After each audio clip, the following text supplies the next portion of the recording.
ঘড়িতে ৫টা ২০ আসামের কামাখ্যা স্টেশন। আজকের গন্তব্যস্থল হাওড়া বন্দে ভারত এক্সপ্রেসে। সেটারই আজকে দেখাচ্ছি। দেখো বেশ রাজকীয় ব্যাপার, এখানে সব রেডি হচ্ছে, একজন আসছে। এখানে এই দেখো অরেঞ্জ কালারের জামা পরা যারা, তারা সোনাপুরের 5 স্টার হোটেল যেটা মেফেয়ারের, তাদের স্টাফ এই অরেঞ্জ কালারের খাবার তারা নিয়ে আসছে। ওইদিকে সূর্যি মামা আস্তে আস্তে ঢলতে শুরু করেছে। ঠিক 5:30টার সময় শোনা যাচ্ছে আওয়াজ। 4 নম্বর প্ল্যাটফর্ম, অর্থাৎ জাস্ট কামাখ্যা স্টেশনে উঠলেই, কামাখ্যা মন্দিরের দিক থেকে যে স্টেশনের দিক, সেই দিকে উঠলেই 4 নম্বর প্ল্যাটফর্ম, এবং সেখানে আসছে এই কামাখ্যার আমাদের বন্দে ভারত এক্সপ্রেস, যেটা গুয়াহাটি নয়, কামাখ্যা স্টেশন থেকে ছাড়ে। এবং ভেতরে দেখলাম যে প্রত্যেকটা কোচেই না অনেক অনেক স্টাফেরা আছে। এই একটা ট্রেন যেখানে অনেক স্টাফ। এবার ভেতরে ঢুকে দেখো, বেশ চওড়া, ভালোই সিট, সুন্দর চওড়া সিট। এটা এসি 2 টায়ার। এবং এই দেখো একটা বেডিং দিয়েছে লামডিং ডিভিশনের, বেশ পরিষ্কার পরিচ্ছন্ন, বিছনার চাদর, বালিশের কভার, এই যে বালিশগুলো আছে এগুলোর কভার, এবং তার সাথে লেপের কভার আছে। আর ভেতরটা এই রকম একদম ঝাঁ চকচকে পরিষ্কার পরিচ্ছন্ন, নতুন হয়েছে। তো বাকিটা কিন্তু আমাদের নৈতিক দায়িত্ব বা রেসপন্সিবিলিটি বলা যায়, যেখানে সেখানে নোংরা করা, এগুলো যেন আমরা না করি। এই বিবেচনাবোধটা যবে আসবে না, সুবিধা হবে। আর এই দেখো, এইটা আমার সবচেয়ে ভালো লেগেছে। যারা একটু বয়স হয়ে যায়, ধরো আমাদের মতোই, ওপরে উঠতে একটু অসুবিধা হয়, সুন্দর একদম স্টেয়ার্সগুলো করে দিয়েছে। দেখো এইখানে একটু চওড়া জায়গাও আছে। আর খুব মজার ব্যাপার হচ্ছে, ওয়েস্টার্ন স্টাইল এবং ইন্ডিয়ান স্টাইল দুই ধরনের ওয়াশরুম আছে।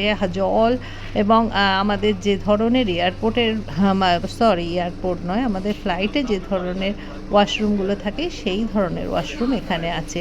আর এই দরজাগুলো খোলে খুব সুন্দর, তুমি হাত দাও দরজাতে, একটা সেন্সারের মাধ্যমে দরজাটা খুলে যাবে। এবং এই পরিষ্কার পরিচ্ছন্ন একদম চওড়া সিট। আর দেখো ঠিক 6টা 15 ঘড়িতে কাটায় কাটায় ছেড়ে দিলেন উনি। এবং এই প্রথমে ছাড়ার সাথে সাথে যথেষ্ট কিন্তু আস্তে আস্তে স্পিড তুলতে লাগলো, মানে সারলই 72-75 এরকম। এবার এখানে যারা ভাবছো যে এখানে খাবার দাবার না, প্রথমে চা দেয় না, কিনে খেতে হবে তোমাদের।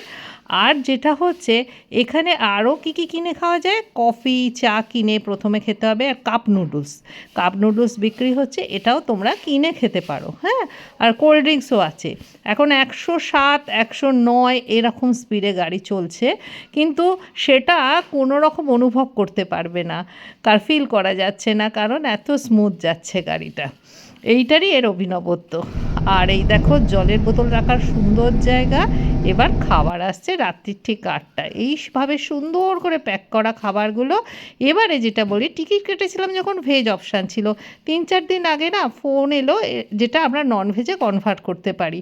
এবং এই খাবার দিয়েছে, এই দেখো ঢেঁড়স আলু ভাজা, জিরা রাইস, তার সাথে এই ডালটি, এর মধ্যে কর্নটন দেওয়া, খুব সুন্দর চাপচাপ ডাল, বোনলেস চিকেন সফট, একটা মিষ্টি, আর এটা লাচ্ছা পরোটা। একজন মানুষের পক্ষে রাত্রির জার্নির জন্য যথেষ্ট ননভেজ। আর যারা ভেজ খাবে তাদের জন্য কিন্তু পনির, এমনকি একটা টুথপিক দুটো দেওয়া আছে। দেখো এইটাও আছে। কম্বলের কভার দিয়ে এরকমভাবে কম্বলটা মুড়িয়ে নিলাম। আর বিছনাটা দেখো যথেষ্ট চওড়া, বেডগুলো, এখানে কোনো অসুবিধা হওয়ার কথা নয়, এবং পরিষ্কার পরিচ্ছন্ন। আর যারা ওপরে শুয়ে থাকে, অনেক সময় নিচের মানুষরা লাইট জ্বালিয়ে রাখলে না, এই দেখো 107 যাচ্ছে স্পিড। আর নিচের মানুষরা না লাইট জ্বালিয়ে রাখলে অসুবিধা হয়, কিন্তু লাইটের সিস্টেম এখানে খুব সুন্দর আছে, স্মুথলি ওপরের লোকেরা শুয়ে পড়তে পারে। আর সকালে উঠে পাওয়া যাবে চা, একটা ছোট কেক আর বিস্কিট। এইভাবে সুন্দর জার্নি, প্রায় 14 ঘন্টায় লাগলো পৌঁছাতে হাওড়া।